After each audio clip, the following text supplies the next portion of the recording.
Hello student, I am S.A. Patel sir from Govindrao Junior College Chalkanji. Today we are going to see the first topic of Mathematics Part 2 Standard 11th 11वीचा Part 2 मधील पहिला topic complex number आज आपण पाहणार आहोत. Second topic already तुमचा सुरू झालेला आहे सिक्वेन्स सिरीज. त्याच नोटबुकमध्ये तुम्ही हा फर्स्ट टॉपिक लिहायचा आहे. त्यातला पहिला टॉपिक आहे कॉम्प्लेक्स नंबर. त्या कॉम्प्लेक्स नंबर पाहण्यापूर्वी आपण थोडंसं रिव्हिजन वजा 10वी पर्यंतचा झालेला बघूया. Set of natural number. तर नॅचरल नंबर आपण यांना डिनोट करतो. नॅचरल नंबर नैसर्गिक संख्या संच. It is starting from 1 and up to infinity. 1 2 3 4 up to infinity. अनंतापर्यंत जाणारा हा संच आहे, त्याला आपण नैसर्गिक संख्या संच म्हणतो. याच्यानंतर याचा सुपरसेट आपण पुढचा पहिला तो होल नंबर, त्याला आपण पूर्ण संख्या संच म्हणतो. पूर्ण संख्या संच hole number starting from 0 1 2 3 etc. that is set of whole number. Then its superset, that is set of integers. याच्यापेक्षा मोठा संच हा आपल्याला सेट ऑफ इंटिजर. इकडं मायनस इन्फिनिटी पासून -4 -3 -2 -1 0 1 2 3 etc. अनंतापर्यंत, म्हणजे वजा अनंतापासून अधिक अनंतापर्यंत त्याला आपण सेट ऑफ इंटिजर्स, त्याला आपण पूर्णांक संख्या संच असं म्हणतो. तर यामध्ये काही ऋण पूर्णांक असतील, काही धन पूर्णांक असतील, निगेटिव्ह इंटिजर्स असतील, पॉझिटिव्ह इंटिजर्स असतील. झिरो आहे यामध्ये. झिरो या नो साईन, झिरोला पॉझिटिव्ह किंवा निगेटिव्ह कोणताही साईन नसतं, त्यामुळे याला आपण सेट ऑफ इंटिजर्स म्हणतो. याच्यानंतर आपण पाहिलं set of real number. Set of real number. तर सेट ऑफ रिअल नंबर मध्ये इकडून अनंतापर्यंत येतात. त्याशिवाय आता समजा तुम्ही -1 घेतला, -1 आणि इथं आपण 0 घेतला, तर -1 आणि 0 मध्ये पण आणि अनंत नंबर असतात. यामध्ये परिमेय संख्या संच आहेत, रॅशनल नंबर्स आहेत, इरॅशनल नंबर्स आहेत, सर्ट्स आहेत त्यामध्ये. त्यानंतर 0 आणि 1 मध्ये परत इन्फिनिटी नंबर्स, इन्फायनाइट नंबर्स आहेत. त्यानंतर 2 वगैरे सर्व, म्हणजे यामध्ये पूर्णांक अपूर्णांक यामध्ये संख्या परत आपल्याला आहे. इथं परत आपल्याला 3/2 1.5 याच्यामध्ये इन्फायनाइट नंबर्स आहेत, याच्यामध्ये इन्फायनाइट नंबर्स आहेत. हा वास्तव संख्या संच, हा सर्वांचा सुपरसेट आपण आतापर्यंत पाहिला. पण यामध्ये सुद्धा काही संख्या संच आपल्याला अपूर्ण वाटायला लागले आणि मग त्यामध्ये आणखीन एक संच तयार झाला, तो कॉम्प्लेक्स नंबर म्हणतात. कॉम्प्लेक्स नंबर याची सुरुवात झाली. त्या कॉम्प्लेक्स नंबरची सुरुवात का करावी लागली की आपल्याला एक्झाम्पल सोडवत असताना काही संख्यांचं वर्गमूळ वगैरे काढत असताना किंवा घनमूळ वर्गमूळ वगैरे काढत असताना अवघड. फॉर एक्झाम्पल मी समजा असा घेतला रूट ऑफ -25, तर 10th पर्यंत आपण वर्गमुळात -25 काढता येत नाही असं आपण म्हणत होतो. आणि मग आता त्यामध्ये थोडंसं इम्प्रुव्हमेंट होऊन यामध्ये काय केलं पाहिजे, वजा चिन्हाबद्दल I² असं म्हटलं, म्हणजे हा 25I² वजा 1 बद्दल I² म्हटलं. या I = root of -1, I² = -1. I = root -1 ला I म्हटलं तर I² ची व्हॅल्यू -1 होईल. त्या -1 बद्दल मी I² ठेवला आणि मग याचं वर्गमूळ आपल्याला अधिक किंवा वजा ±5I असं इमॅजिनरी मध्ये मिळालं. तर इथून आपण आता स्टार्ट करतो. पहिल्यांदा आपण पाहणार आहोत इमॅजिनरी नंबर म्हणजे काय. इमॅजिनरी नंबर पहा, नैसर्गिक संख्या संच पहिलं, त्याच्यापेक्षा मोठा होल नंबर. पूर्ण संख्या संच पहिलं, त्याच्यापेक्षा मोठा सेट ऑफ इंटिजर्स पहिला, सेट ऑफ इंटिजर पेक्षा रिअल नंबर, आणि ह्या रिअल नंबर पेक्षाही मोठा कॉम्प्लेक्स नंबरचा संच आहे. कॉम्प्लेक्स नंबरच्या संचामध्ये रिअल नंबरचा संच येतो संपूर्ण, म्हणजे R is subset of complex number. Complex नंबरचा हा सबसेट उपसंच आहे R. तर पहिल्यांदा आपण पाहू इमॅजिनरी नंबर म्हणजे काय. पहिली डेफिनेशन म्हणण्यात म्हणा imaginary number.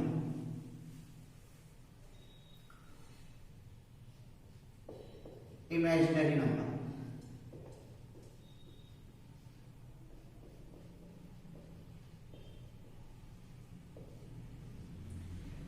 a number of the type bi, a number of the type b into I, b belongs to R, b ही वास्तव संख्या असेल, म्हणजे उदाहरणार्थ 2 2 3 4 काय असेल, 2i 3i 4i -4i -5i असं काही असेल, किंवा 2/3i, b belongs to वास्तव R म्हणजे वास्तव संख्या असेल. A number of the type bi where b belongs to R, b not equal to 0, b ची किंमत 0 नको, 0 कारण 0 ने कशाला मल्टिप्लाय केले की 0 येतं, त्यामुळे b not equal to 0 is called as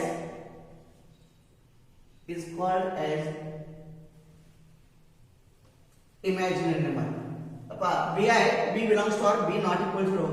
I ची व्हॅल्यू I equal to आताच मी तुम्हाला सांगितलं I equal to root of -1 is called as an imaginary number. Is called as an imaginary number. परत एकदा पहा, a number of the type bi या स्वरूपातली संख्या b belongs to R, b वास्तव संख्या असेल, b not equal to 0, b ची किंमत 0 असता कामा नये, कारण 0 येते, 0 ने कशाला गुणले की 0 येतं, b not equal to 0.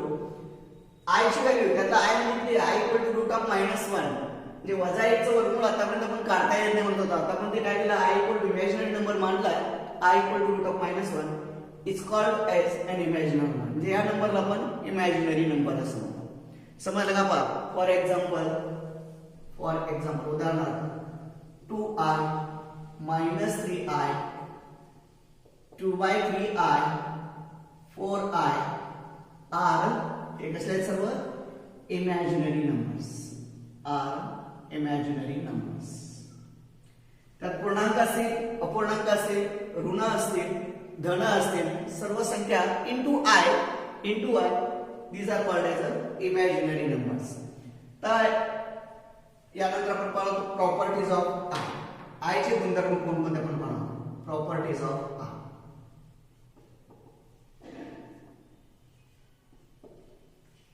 Properties of I जसं आपण एखाद्या संख्येला शून्यानं गुणले की 0 येतं, तसं आयला पण शून्यानं गुणलं की 0 येतं. आपली पहिली प्रॉपर्टी आहे I into 0 is equal to 0. I into 0. I ला 0 ने मल्टिप्लाय केलं म्हणजे रूट ऑफ -1 ला आपण 0 ने मल्टिप्लाय केलं तर 0 येतं. दुसरी प्रॉपर्टी आहे if A belongs to R, then root of -a² मला काढायचं असेल, रूट ऑफ -a², तर मी कसं लिहिणार इज रूट ऑफ a². आता -1 बद्दल येतं i², i म्हणजे रूट ऑफ -1, दोन्ही बाजूचा वर्ग केला, स्क्वेअर केला, तर i² का स्क्वेअर रूट कॅन्सल केला, i² इक्वल टू -1. हे -1 बद्दल मी i² म्हटलं, तर याची व्हॅल्यू आपल्याला येते plus or minus a. If a belongs to R, then root of -a² is equal to root a² is equal to plus or minus a.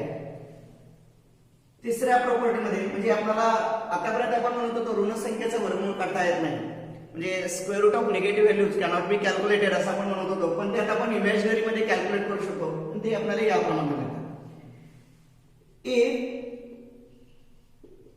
ai equal to bi, then a must be equal to b. जर ai बरोबर bi असेल तर a बरोबर b असलं पाहिजे, असे ह्या i चे प्रॉपर्टीज आहेत. सर्वात पहिल्यांदा इमॅजिनरी नंबर, तर bi ला म्हणायचं इमॅजिनरी नंबर. i चे गुणधर्म बघितले, i ला 0 ने गुणले की 0 येतं. i चा उपयोग आपण ऋण संख्येचं वर्गमूळ negative square root of negative values calculate करताना काढू शकतो. त्यानंतर ai बरोबर bi असेल तर a बरोबर b आपण असं म्हणू शकतो. यानंतर आपण पाहणार आहोत कॉम्प्लेक्स नंबर. इमॅजिनरी नंबर नंतर complex number.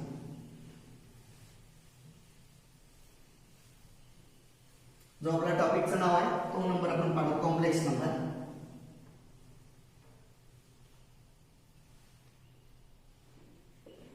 Complex number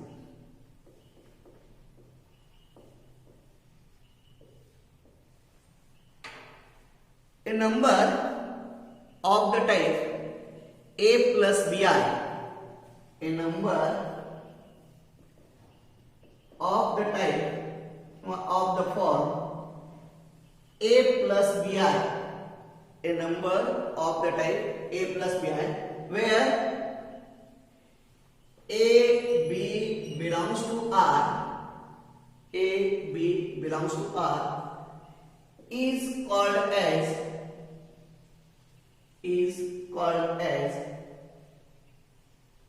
a complex number. Is called as a complex number. पहा A प्लस बी आय च्या स्वरूपातील कोणत्याही नंबरला आपण कॉम्प्लेक्स नंबर म्हणतो. उदाहरणार्थ 2 + 3i, 1 - 2i हे सर्व complex number and is denoted by. Complex number कशाने व्यक्त करतात पहा, and is denoted by z.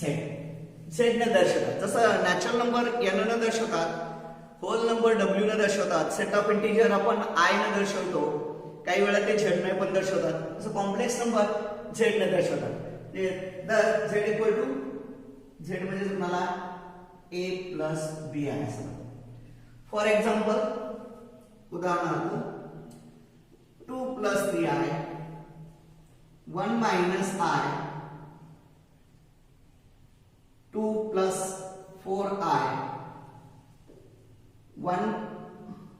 4 - 5i are complex numbers. हे सर्व कॉम्प्लेक्स नंबर्स आहेत. यांना आपण कॉम्प्लेक्स नंबर म्हणतो. हे दाखवताना z ने दर्शवतात. z = 2 + 3i, z = 1 - i, z एकापेक्षा जास्त असेल तर आपण त्याला z1, z2, z3 या पद्धतीने व्यक्त करतो. आता यातला जो a z = a + b आहे. इन z = a + b आहे. z = a + b आहे. a ला काय म्हणतात पण इन z = a + b आहे. a is called as a ला काय म्हणतात पहा, real part of z. a is called as real part of z, and is denoted by. तो कसं व्यक्त करतात, रियल पार्ट ऑफ z असे लिहितात, रियल पार्ट ऑफ z, और किंवा फक्त असे लिहितात real part of z. a + b मध्ये म्हणजे उदाहरणार्थ 2 + 3 मध्ये 2 ला रियल पार्ट म्हणतात, 1 - i मध्ये 1 ला रियल पार्ट म्हणतात, 2 + 4i मध्ये 2 ला रियल पार्ट म्हणतात, 4 - 5i मध्ये 4 ला रियल पार्ट म्हणतात. म्हणजे a ला रियल पार्ट ऑफ z म्हणतात, z चा रियल पार्ट असं म्हणतात. And b is called as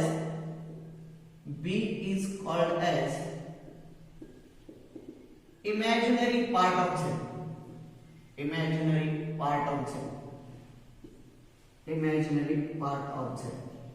b ला bi ला नाही, bi is imaginary number आणि फक्त b घेतलं तर imaginary part. b is called as imaginary part of z and is denoted by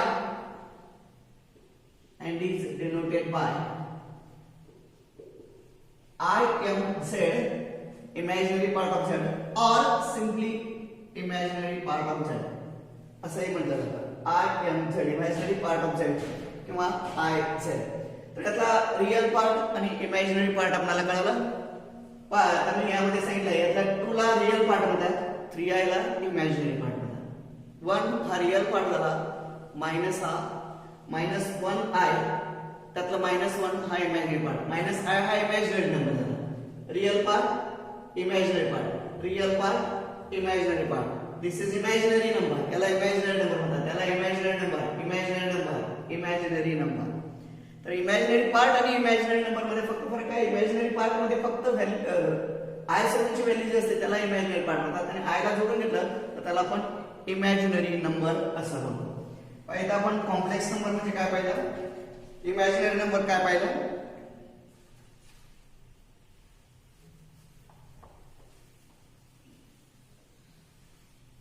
यानंतर नोट असं म्हणा.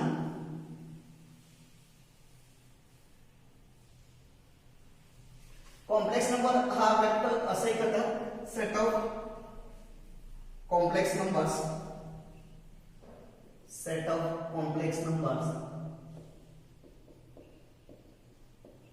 तो असंही करतात a + bi such that अशा सर्व संख्यांचा संच हा such that a b belongs to r, I equal to root of -1. A B belongs to R आणि I equal to root of -1 असा सेट व्यक्त करतात.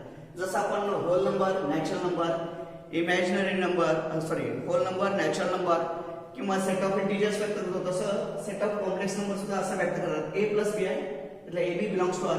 ए आणि बी च्या किमती बदलायच्या बघ.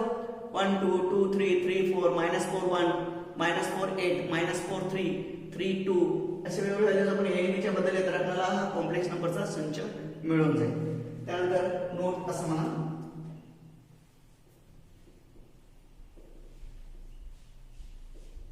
नोट पहा कॉम्प्लेक्स नंबर आताच आपण भेटेल z equal to a plus B I च्या स्वरूपात देतो तर आपण कॉम्प्लेक्स नंबर म्हणतो. तर यामधलं सुद्धा नोट कसं लक्षात ठेवा. त्यातलं फर्स्ट बघा. त्यातला ए ला आपण म्हणतो रिअल पार्ट आणि बी ला म्हणतो इमॅजिनरी पार्ट. बी आय ला म्हणतो इमॅजिनरी नंबर. समजा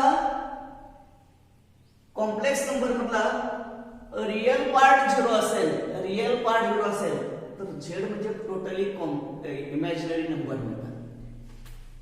if real part of a complex number is 0 म्हणजे थोडक्यात पहा दॅट इज मला काय that is a equal to 0. Real part म्हणजे a equal to 0. Then z बरोबर काय आलं मला z इक्वल टू फक्त b आहे. a बरोबर 0 असेल तर z बरोबर b आहे which is a imaginary number. म्हणजेच कॉम्प्लेक्स नंबर म्हणजेच इमॅजिनरी नंबर होईल. कॉम्प्लेक्स नंबर म्हणजेच इमॅजिनरी नंबर होईल. जर रिअल पार्ट 0 असेल तर कॉम्प्लेक्स नंबर म्हणजेच इमॅजिनरी नंबर. सेकंड मध्ये आपण बघूया. आता समजा इमॅजिनरी पार्ट 0 असेल. If imaginary part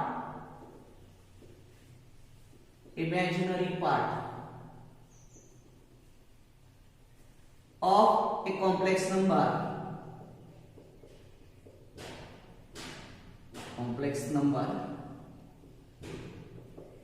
is 0. आता इथे काय म्हणते पहा इमॅजिनरी पार्ट 0. इमॅजिनरी पार्ट म्हणजे b that is b equal to 0. आता b इक्वल टू 0 झालं तर 0 into i म्हणजे 0 आलं म्हणजे z बरोबर काय येणार. देन z इक्वल टू आपल्याला a मिळेल आणि a कसे फक्त real number which is a real number.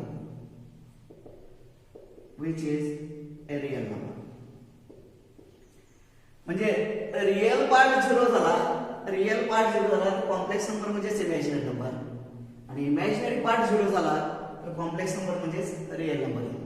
आणि समजा आता दोन्ही पण 0 झाले म्हणजे रिअल पार्ट आणि इमॅजिनरी पार्ट बोथ आर 0. तिसऱ्या मध्ये घ्या.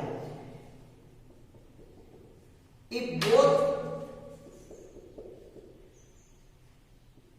real and imaginary parts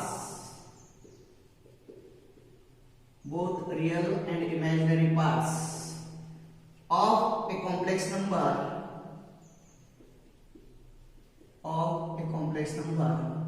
are 0,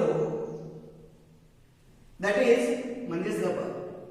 a equal to 0 and b equal to 0, then आता z कसं होणार त्यावेळी z equal to 0 plus 0i त्यालाच आपण 0 plus 0i म्हणजे 0 म्हणतो is called as a zero complex number. तर याला आपण काय म्हणतो पहा zero complex number is called as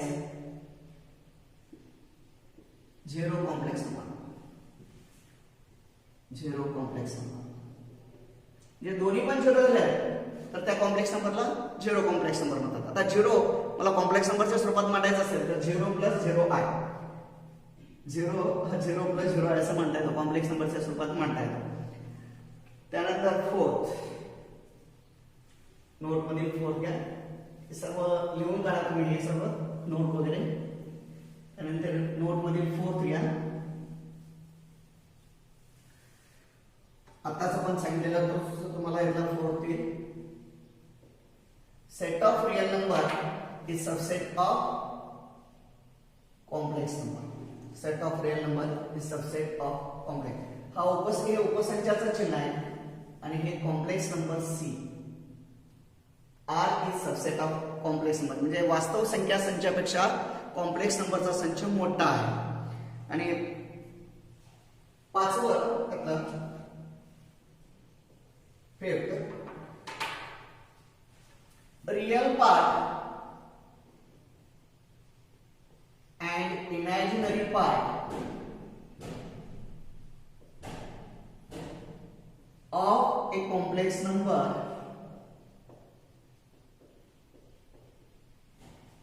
cannot be combined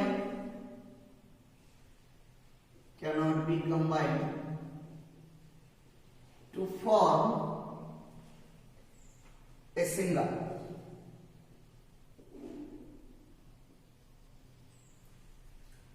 That is, मी असं म्हणू शकतो 2 + 3i is not equal to 5i. असं होत नाही. 2 आणि 3 ची बेरीज करता येत नाही.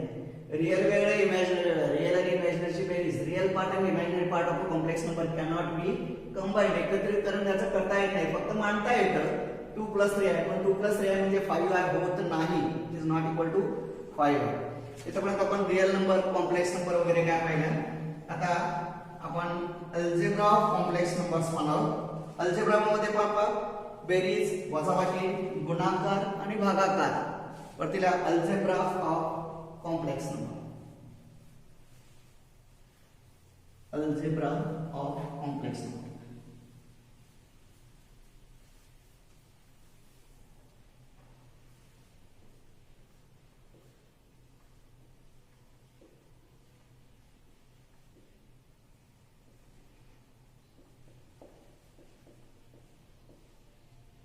Algebra of complex number. यामध्ये आपण काय काय पाहिजे. 2 कॉम्प्लेक्स नंबरची बेरीज कशी करायची, त्याचा कॉन्जुगेट कसा येतो, इक्वॅलिटी कशी येते, वजाबाकी कशी येते, गुणाकार कसा येतो, भागाकार कसा येतो, यामध्ये पाहिजे. सर्वात पहिल्यांदा आपण इक्वॅलिटी बघू. त्यातला first equality.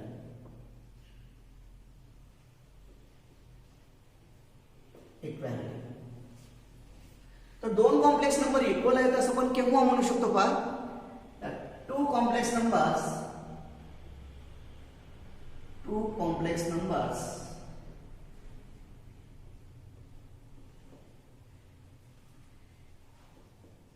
a plus bi and c plus di. हा एक कॉम्प्लेक्स नंबर आहे, हा दुसरा कॉम्प्लेक्स नंबर आहे. 2 complex numbers a plus bi and c plus di are said to be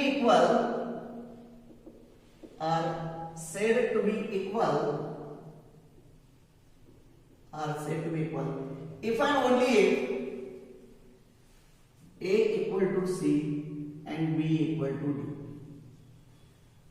म्हणजेच काय पहा, आपण काय म्हणलं, जर a plus bi बरोबर c plus di असेल तर यातला रिअल पार्ट बरोबर यातला रिअल पार्ट असतो आणि यातला इमॅजिनरी पार्ट बरोबर यातला imaginary part.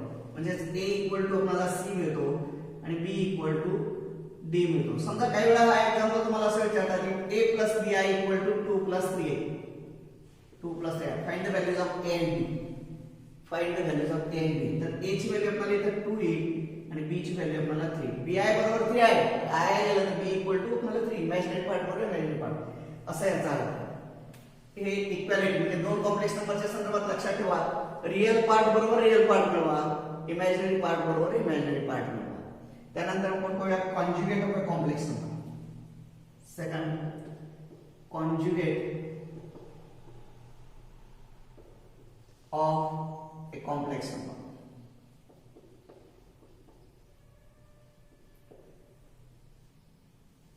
Conjugate of a complex number.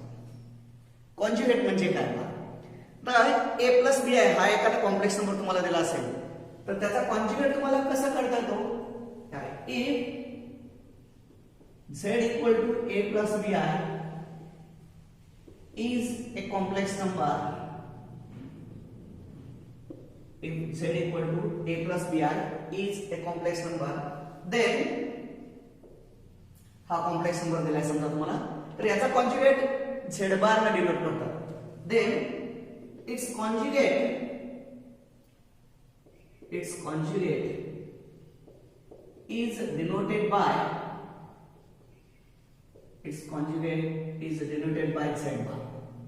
त्याचा कॉन्जुगेट z बार ने व्यक्त करतात and is given by हा z बार म्हणजे कसा मिळवता येतो तो कॉन्जुगेट करताना z बार इक्वल टू फक्त इमॅजिनरी पार्टचं चिन्ह बदलायचं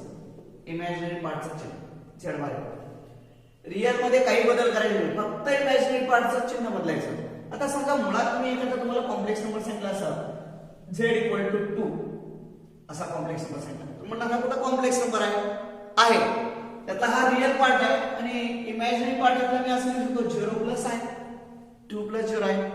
आता तुम्हाला याचा जर कॉन्जुगेट पाहिजे असेल म्हणजे z बार तर तो येणार रिअलला काय बदलायचं नाही तर -0 आहे पण 0 आहे काय 0च येतात म्हणजे थोडक्यात रिअल पार्टचा कॉन्जुगेट रिअलच येतोच असतो आहे तसा येतो.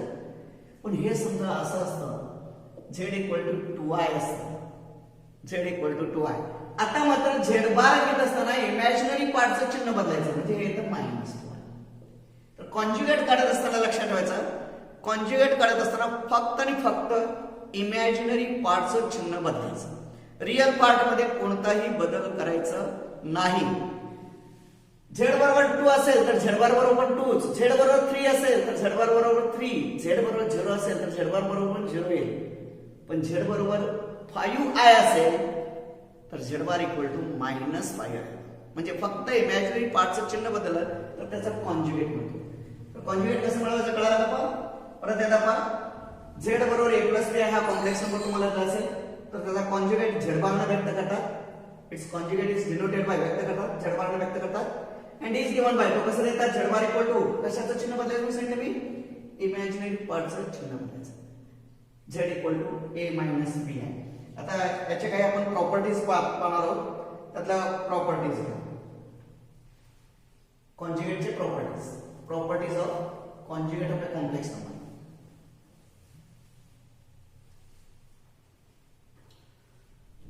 Properties of conjugate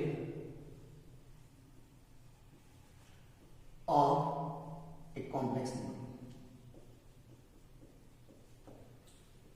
Properties of conjugate of a complex number. त्यातली पहिली प्रॉपर्टी पहा एकाच कॉम्प्लेक्स नंबरचा 2 वेळा कॉन्जुगेट घेतला म्हणजे z बारचा परत आपण कॉन्जुगेट घेतला तर आपला मूळचा कॉम्प्लेक्स नंबर होतो. तर कसं येईल पहा याचं प्रूफ सहित आपण बघूया. For example let me z बरोबर काहीतरी घेतो 2 + 3i घेतो z इक्वल टू 2 + 3i याला आपण 1 म्हणू. z बार बरोबर काय ना मी आता सांगितले z बार म्हणजे कॉन्जुगेट करताना काय करायचं फक्त इमॅजिनरीचं चिन्ह बदलायचं म्हणजे हा ना 2 - 3i. आता याचं मी परत एकदा कॉन्जुगेट घेणार म्हणजे z bar double that is conjugate of z bar. z बारचा परत कॉन्जुगेट घेतला आता परत कॉन्जुगेट घेत असताना आणि परत इमॅजिनरीचं चिन्ह बदलायचं म्हणजे 2 + 3 आहे आणि हा 2 + 3 आहे म्हणजे z that is equal to z म्हणजे 2 वेळा कॉन्जुगेट घेतला तर आपल्याला मूळचा कॉम्प्लेक्स नंबर आहे कसा होतो. Conjugate of a complex number is the complex number itself. ही त्याची पहिली properties of complex conjugate number. Second यामध्ये z बरोबर z बार असेल if सेकंड z equal to z bar म्हणजे कॉम्प्लेक्स नंबर आहे त्याचा कॉन्जुगेट सारखा असेल तर त्यावेळी काय असतं then z is purely a real number. पण तेव्हाच येऊ शकतं z आणि z बार सारखं तेव्हाच येऊ शकतं ज्यावेळी z म्हणजे फक्त रिअल नंबर असतात. उदाहरणार्थ मी असं सांगितलं z इक्वल टू समजा z बरोबर 2 दिलं तर z बार किती येणार इमॅजिनरीचं चिन्ह बदलायचं म्हणून सांगितलं. हे इमॅजिनरी नाही हा रिअल नंबर आहे याला आय जोडलेलं नाही तुम्हाला z बार सुद्धा 2 च आणि म्हणून काय आपल्याला z बरोबर z बार म्हणजे जेव्हा z आणि z बार सारखे असतात त्यावेळी z हा कसा असतो प्युअरली रिअल नंबर असतो. आणि z बरोबर आता तिसरी property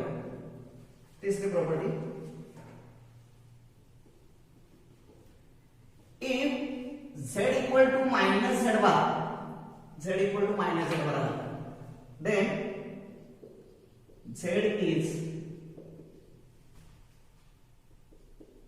purely an imaginary number. Z is purely imaginary number. म्हणजे z आणि मायनस z बार जर सारखे असेल तर त्यावेळेला z म्हणजे हा इमॅजिनरी नंबर असतो. बघा आपण फार एक इमॅजिनरी नंबर घ्या. z बरोबर काय घेऊया? z is purely an imaginary number पण बघूया. हे सारखे तर बघूया आपण. z इक्वल टू मी घेतो 2 इमॅजिनरी नंबर. z बार किती येणार? i चे चिन्ह बदलायचं असेल तर इमॅजिनरी पार्टचं चिन्ह बदलतो -2 आला. आता याला मी मायनस साइन दिलं तर मायनस झेड बार किती येईल पहा. त्याला 1 म्हणा. मायनस झेड बार केलं काय म्हणजे मायनस इकडे घेतलं तर मायनस झेड बार बरोबर काय 2 आहे. पहा आता 1 आणि 2 सेम आहेत का राईट साइड म्हणजे लेफ्ट साइड पण सेम असतो. Therefore Z equal to minus Z bar. म्हणजे ज्यावेळी झेड आणि मायनस झेड बार सारखे असतात त्यावेळी झेड म्हणजे पूर्णपणे इमॅजिनरी नंबर असतो. आणि झेड आणि झेड बार जर सारखे असतील झेड आणि झेड बार जर सारखे असतील तर झेड म्हणजे रिअल पार्ट होतो. झेड आणि झेड बार मध्ये मायनस चिन्हाचा फरक असेल मायनस चिन्ह येत असेल तर झेड हा आपला काय असतो इमॅजिनरी नंबर येतो. त्यानंतर आपण बेरीज कशी करायची ते बघूया. ऍडिशन बेरीज वजाबाकी गुणाकार आणि भागाकार कसं करायचं यामध्ये आपण बघूया. ऍडिशन कॉम्प्लेक्स नंबरची बेरीज कशी करतात ऍडिशन. त्यानंतर वजाबाकी कशी करतात असं बघूया. इफ z1 equal to a plus b bi म्हणा किंवा ib म्हणा तसं चालतं. z1 equal to a plus ib किंवा bi and z2 equal to c plus id z2 equal to c plus id किंवा di असं इला चालतं. if z1 equal to a plus ib z2 equal to c plus id then z1 plus z2 equal to z1 plus z2 equal to काय ना a plus ib plus c plus id.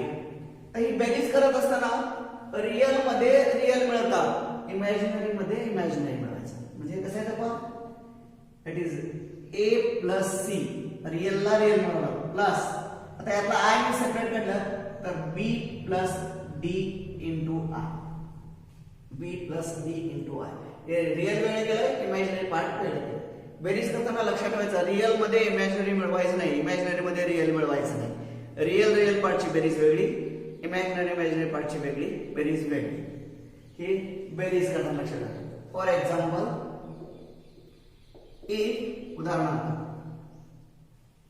For example आपण घेतलं ए z1 equal to 2 plus 3i z2 equal to 4 plus i z2 equal to 4 plus i then z1 plus z2 equal to for example 2 plus 3i plus 4 plus i. इथं काय सांगितलं की real मध्ये real मिळवायचं म्हणजे 2 plus 4 6 आणि imaginary मध्ये imaginary 3i plus i 4i म्हणजे 6 plus 4i असा z1 plus z2. कळाला बेरीज कशी करायची असते. बेरीज करत असताना रिअल पार्ट मध्ये रिअल पार्ट मिळवा इमॅजिनरी पार्ट मध्ये इमॅजिनरी पार्ट मिळवा.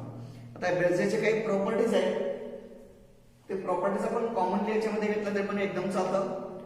त्यानंतर वजाबाकी कशी करायची बरोबर सबट्रॅक्शन.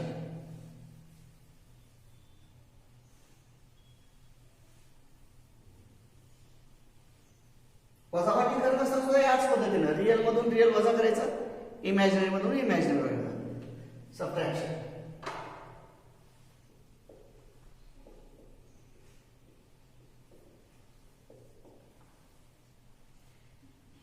दोन कॉम्प्लेक्स नंबरची वजाबाकी. If z1 equal to a plus bi and z2 equal to c plus di घ्या किंवा id घ्या कसे चालतं c plus di then z1 minus z2 is equal to a plus bi minus c plus di. तर real मधून real वजा करायचं, that is equal to a minus c टाकायचा प्लस, तर bi मधून di वजा केलं तर b मायनस b इंटू काय काय केलं आपण, रिअल मधून रिअल a मायनस c आणि bi मायनस di येतो मायनस di, तर bi मायनस di मधून i व्हॅल्यू घेतला तर b minus d into i अशी वजा केली, तर वजा केली. तर गुणाकार कसा करायचा, नंतर आपण एकत्रित प्रॉपर्टीजचे बघूया. तर गुणाकार कसा करायचा, प्रॉडक्ट मल्टिप्लिकेशन,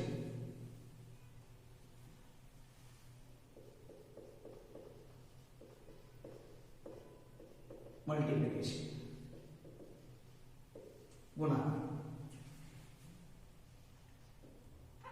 इथं bi किंवा ib कसं लिहिलं चालतं, di किंवा id कसं लिहिलं चालतं. If z1 equal to a plus bi and z2 equal to c plus di are two complex numbers,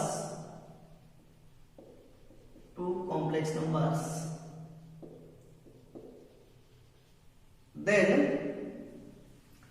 z1 into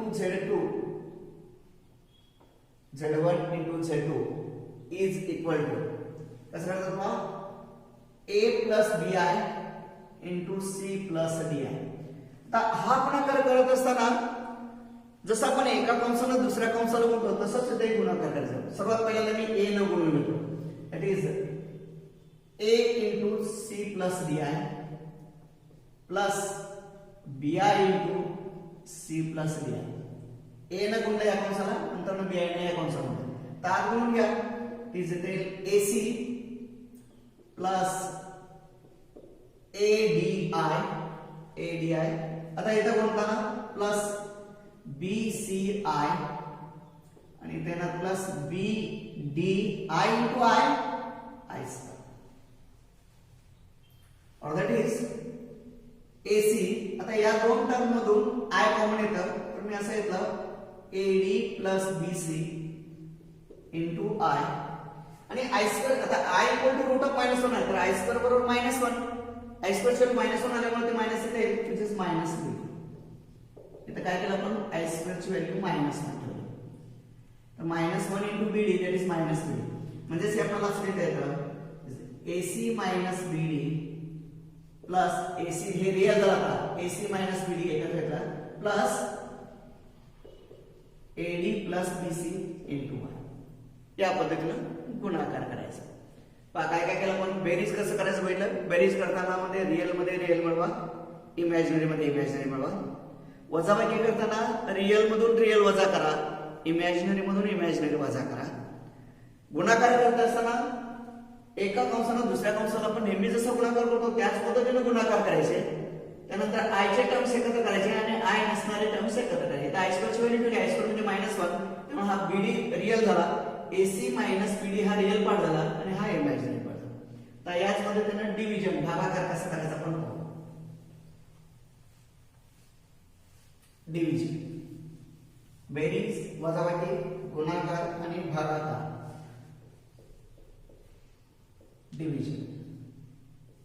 division म्हणजे भागाकार कसा करायचा आपण बघूया. आपण if z1 equal to a plus bi and z2 equal to c plus di, then z1 upon z2 equal to इथं आपण म्हणायचं a plus bi upon c plus di. z1 upon z2 equal to a plus bi upon c plus di. आता हा भागाकार कसा करायचा, तर त्या डिनॉमिनेटर मधून आय कधी ठेवायचं नाही. डिनॉमिनेटर मध्ये आय, तर आय घालवायचं असेल तर मला याच्या कॉन्जुगेटने गुणावं लागेल. तर कॉन्जुगेट कसं ना, सी प्लस डी चा कॉन्जुगेट आताच आपण म्हटलं ए प्लस बी चा कॉन्जुगेट करताना आयचं चिन्ह बदलतात, म्हणजे इमॅजिनरी पार्टचं चिन्ह बदलतात, तर त्याच्या कॉन्जुगेटने अंशाला आणि छेदाला गुणायचं. ते A plus B I into याचा कॉन्जुगेट येतो C minus B I divide by C plus D I into C minus D I. छेदाच्या कॉन्जुगेटनं अंशाला आणि छेदाला गुणायचं. याचा कॉन्जुगेट सी प्लस डी आयचा conjugate C minus D I. Conjugate करताना आयचं चिन्ह बदलायचं फक्त, म्हणजे आय टर्म जास्त इमॅजिनरी पार्टचं चिन्ह बदलायचं, म्हणून असं करा. तर हे गुणाकार करावरती आताच आपण गुणाकार केला, काय करायला पाहिजे A into C AC minus A into D I ADI. आता बी न कोणता ना प्लस बीसीआय बीसीआय त्यानंतर plus minus minus BI into DI BDI square. मग अशी प्लस होतं तर मायनस आले पण गुणाकार करणार एवढं झालं. पहिल्यांदा मी ए न बोलला A into C AC A into DI ADI plus minus minus आलं. त्यानंतर BI into C BCI plus येतो आणि plus into minus minus BI into DI BDI square. आता इथे डिनॉमिनेटर मध्ये पहा ए प्लस बी आणि ए मायनस बी हा गुणाकार वापरायचा. दोन वर्गांची वजाबाकी ए स्क्वेअर मायनस बी स्क्वेअर याप्रमाणे येतो. एका कंसात अधिक आहे एका कंसात वजा असेल तर डायरेक्ट आपण लिहू शकतो C square minus D square I square C square minus D square I square. तर याच्या पुढे सोडवायचं याच्या कॉन्जुगेट न बोललं हा कसा आला पाय ए वजा बी ए अधिक बी हा फॉर्म्युला वापरला पण त्यामध्ये ए अधिक बी गुणिले ए वजा बी बरोबर ए वर्ग वजा बी वर्ग. हा फॉर्म्युला पण दहावीपर्यंत पाहिलेला आहे ए वर्ग वजा बी वर्ग. तर सूत्र वापरतात ए प्लस बी ए मायनस बी ए वर्ग वजा बी वर्ग याप्रमाणे. तर इथं पहा रिअल पार्ट आता इथं एसी प्लस आता इथं हे पहिल्यांदा मी बीसी प्लस पहिल्यांदा येतो आणि मायनस एडी नंतर येतो मायनस एडी इंटू आय आणि इथं आय स्क्वेअरची व्हॅल्यू येते -1 आय स्क्वेअरची व्हॅल्यू -1 मायनस आणि मायनस प्लस हे plus B divide by C square. आता इथं आय स्क्वेअरची व्हॅल्यू -1 हे मायनस मायनस प्लस म्हणजे plus D square C square plus D square. काय काय केलं पहा एसी आहे कसं म्हणलं यातलं प्लस बीसी मी पहिल्यांदा घेतलं मायनस एडी मी नंतर घेतला आणि दोन्हीतून आय कॉमन घेतलं. इथं आय स्क्वेअरची व्हॅल्यू -1 ठेवलं मायनस मायनस प्लस बी झालं डिवाइड बाय सी स्क्वेअर. हे आय स्क्वेअरची value -1 minus minus plus D square झालं. तर हा रिअल आहे इथले रिअल अंशातले पण रिअल वेळ करा जिथे AC plus BD AC plus BD हे रिअल रिअल एकत्र केले plus BC minus AD into I divide by C square plus D square. काय काय केलं आपण रिअल वेगळे केले इमॅजिनरी रिअल हा इमॅजिनरी डिवाइड बाय रिअल. तर हा रिअल दोन्हीला द्या दॅट इज आपण असं म्हणतो AC plus BD divide by C square plus D square plus BC minus AD हा दोन्हीला दिला म्हणजे C square plus D square हे सगळ्याला मिळून इंटू आय ठेवलेलं ते चालतं. तर अशा पद्धतीने आपण हा भागाकार करायचा. दोन भागाकार करत असताना काय करायचं छेदाच्या कॉन्जुगेट न गुणायचं. त्यानंतर ए मायनस बी ए प्लस बीचा फॉर्म्युला वापरायचा. अंशामध्ये सरळ गुणाकार करायचं. रिअल पार्ट एकत्र करा इमॅजिनरी पार्ट एकत्र करा रिअल पार्ट एकत्र इमॅजिनरी पार्ट एकत्र डिवाइड बाय हा रिअल पार्ट होतो. तर रिअल डिवाइड बाय हे याला पण छेद द्या याला एक छेद द्या या पद्धतीने आपण भागाकार करू शकतो. अशा पद्धतीने आपण बेरीज वजाबाकी गुणाकार भागाकार कसं करतात कॉम्प्लेक्स नंबरची बेरीज कशी करतात वजाबाकी कशी करतात गुणाकार कसं करतात भागाकार कसं करतात हे आपण पाहिलं. यानंतर आपण प्रॉपर्टीज ऑफ कॉम्प्लेक्स नंबर पाहू.